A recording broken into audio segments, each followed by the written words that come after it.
Assalamu alaikum, ahlan wa sahlan, wa marhaban bikum. Hi everyone. In this lesson we are going to learn أنواع الجمل, types of sentences in Arabic inshallah. There are two types of sentence in Arabic, and the first one is الجملة الاسمية, nominal sentence, and it has two parts. First one, مبتدأ, subject, and the second part is خبر, predicate. Example, الكتاب جديد, the book is new. And the second type of sentence is الجملة الفعلية, verbal sentence, and it has two or three parts, two, sometimes three.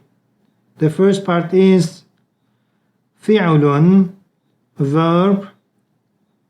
Second part, فاعل, subject.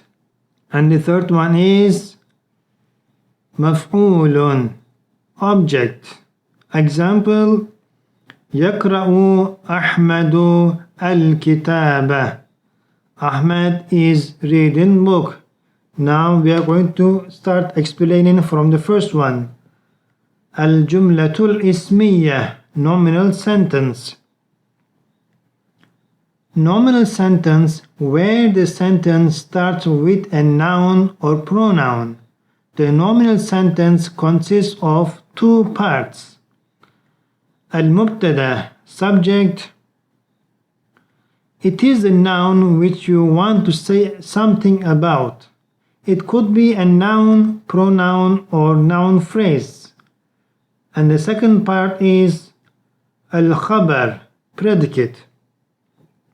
It tells us something about the subject. خبر means news or information, so it delivers news about the subject. It could be an adjective, verb, noun, or sentence. There should be an agreement in the number and the gender between the subject and the predicate. Example, if a subject is masculine or feminine, singular, dual, or plural, the predicate should be likewise. Both are usually in nominative case. Let's give examples now. الطالب مجتهد. The male student is hardworking. The first word is مبتدأ, which is subject, and the second word is خبر, which is predicate. The second word gives us information or news about the subject. Example for feminine, الطالبة مجتهدة.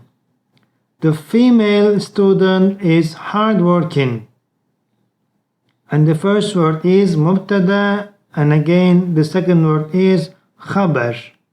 An example for dual, الطالبان مجتهدان. Two male students are hardworking. An example for dual, female or feminine, الطالبتان مجتهدتان. Two female students are hardworking. Example for plural, الطلاب مجتهدون. The male students are hardworking. An example for feminine plural, الطالبات مجتهدات. The female students are hardworking. As we see, there is an agreement between the subject and predicate in terms of number and gender. Both are masculine and both are plural. هو مدرس. He is a teacher. The first word is pronoun and it is مبتدأ or subject, And the second word is خبر, predicate. هي مدرسة. She is a teacher. هي is مبتدأ and مدرسة is خبر. هذا قلم. This is a pen. And هذه حقيبة. This is a bag. As we see, subject or مبتدأ can also be pronoun, person pronoun or demonstrative pronoun. The pronouns are مبتدأ. The words that follow them are called خبر. And the second type of sentence is الجملة الفعلية, verbal sentence. Verbal sentence where the sentence starts with a verb. The verbal sentence consists of 2 or sometimes 3 parts, and they are as following. الفعل, verb. It can be in past, present or future tense. And the second part is الفاعل, doer or subject. The subject or doer are always in nominative case, ضمة case. And the third part, sometimes the verb requires object, المفعول, direct object. The objects are always in accusative case.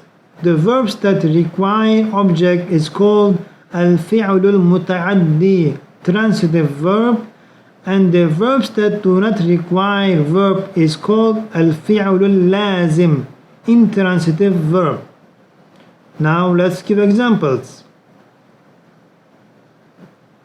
جاء الطالب. The male student came.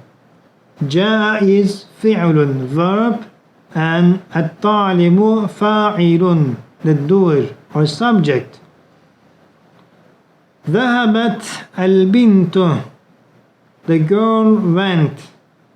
ذهبت فعل and البنت فاعل, doer, verb and doer, verb and subject.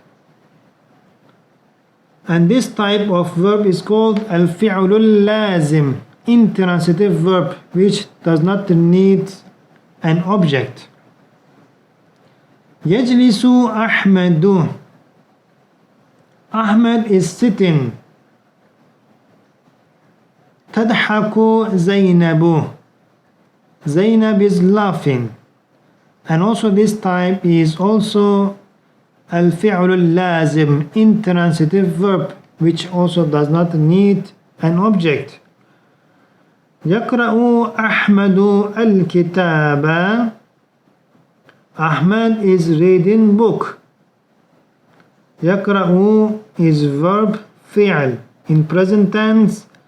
أحمد is فاعل, it gets ضمة and it is subject or doer.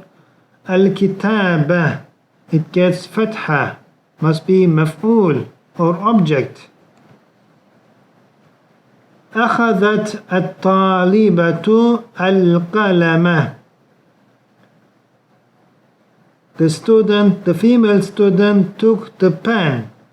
أخذت is فعل, verb, and الطالبة فاعل, doer or subject, and القلم مفعول, object. And this type of verb is called الفعل المتعدي, transitive verb, which requires an object. The last noun is object or مفعول, and they get فتحة. And that's all today, but we will continue by explaining from مبتدأ and خبر in detail in future lessons inshallah, and as well as فاعل, فعل, فاعل and مفعول will be explained in detail in the future lesson inshallah. See you next lesson inshallah. Wassalamu alaikum wa rahmatullahi wa barakatuh.